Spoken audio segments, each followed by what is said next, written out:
উত্তরবঙ্গে খারাপ ফলাফল সংগঠনে নজর। তৃণমূল কংগ্রেসের উত্তরবঙ্গে সাংগঠনিক বৈঠক করতে যাচ্ছেন ফিরহাদ হাকিম। উত্তরবঙ্গের সাংগঠনের যে দায়িত্ব বা যে সংগঠনের যে কাজকর্ম সেই দায়িত্বে রয়েছেন অরূপ বিশ্বাস। উত্তরবঙ্গ নিয়ে ফিরহাদ হাকিমের এই যে তৎপরতা তা নিয়ে কিন্তু ইতিমধ্যে জল্পনা তুঙ্গে।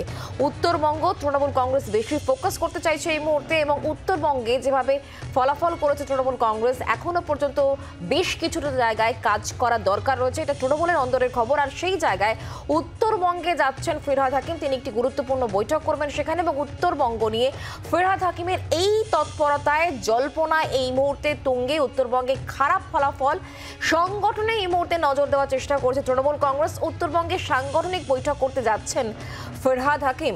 উত্তরবঙ্গে সংগঠনের দায়িত্বে অরূপ বিশ্বাস, কিন্তু উত্তরবঙ্গ নিয়ে ফিরহাদ হাকিমের এই যে তৎপরতা তা নিয়ে জল্পনা তুঙ্গে। কথা বলবো দেবারতী আমাদের সঙ্গে রয়েছেন, আমাদের প্রতিনিধি টেলিফোন লাইনে। দেবারতী, কি খবর পাওয়া যাচ্ছে এ বিষয়ে? আজ রাত্রেই রওনা হচ্ছেন ফিরহাদ হাকিম, পুর নগরোন্নয়ন মন্ত্রী এবং কলকাতা পুরসভার মেয়র। এবং তিনি যেরকমটা আমরা সূত্র মারফত জানতে পেরেছি যে আজকে যাচ্ছেন, যেহেতু ভোট পরবর্তী একটা সময়, দীর্ঘ সময় ব্যস্ততার মধ্যে কেটেছে, কিন্তু তার মূল উদ্দেশ্য হচ্ছে মঙ্গলবার তিনি ডাবগ্রাম ফুলবাড়ি, যেহেতু অত্যন্ত খারাপ রেজাল্ট হয়েছে সেই জায়গায় ডাবগ্রাম ফুলবাড়ির যারা তৃণমূলের যারা ব্যক্তিত্বরা রয়েছেন, যারা নেতৃত্ব রয়েছেন, তাদের সঙ্গে বৈঠকে বসবেন এবং তাদের সঙ্গে আলোচনা করবেন যে ঠিক কি কারণে এই রেজাল্ট খারাপ হলো এবং কিভাবে এই জায়গাটা পুনরুদ্ধার 2026-এর আগে এই জায়গাটা কিভাবে পুনরুদ্ধার করা যায়।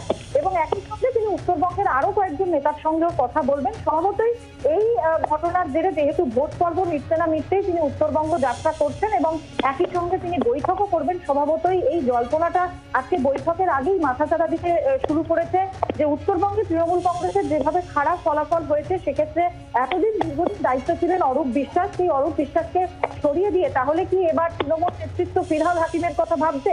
কারণ মুর্শিদাবাদের ক্ষেত্রে কিন্তু ফিরহাদ হাকিম যথেষ্ট, বীরভূম এবং মুর্শিদাবাদ এই দুটো জায়গায় কিন্তু তৃণমূল কংগ্রেস যথেষ্ট ভালো ফল করেছে এবং বিশেষত বীরভূমে অনুব্রত মণ্ডলের অনুপস্থিতির পরেও বীরভূমের দায়িত্ব দেওয়া হয়েছিল ফিরহাদ হাকিমকে এবং সেই জায়গাতে কিন্তু তৃণমূল কংগ্রেস যথেষ্ট ভালো ফলাফল করেছে।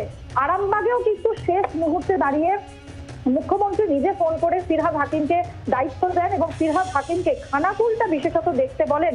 সেক্ষেত্রে কিছুদিন আগেই মারা গিয়েছেন ইকবাল আহমেদ, তার মেয়েকে সঙ্গে করে নিয়ে গিয়ে খানাকুল এবং ওই চত্বরে যে সমস্ত জায়গা রয়েছে সেই সমস্ত হরিপাল, পুরসুরার বেশ কয়েকটা জায়গাতে তিনি বৈঠক করেন এবং বৈঠক করে সেই জায়গা আরামবাগ পুনরুদ্ধার করতে পেরেছেন বলে এরকম তৃণমূল সূত্রের একটা খবর।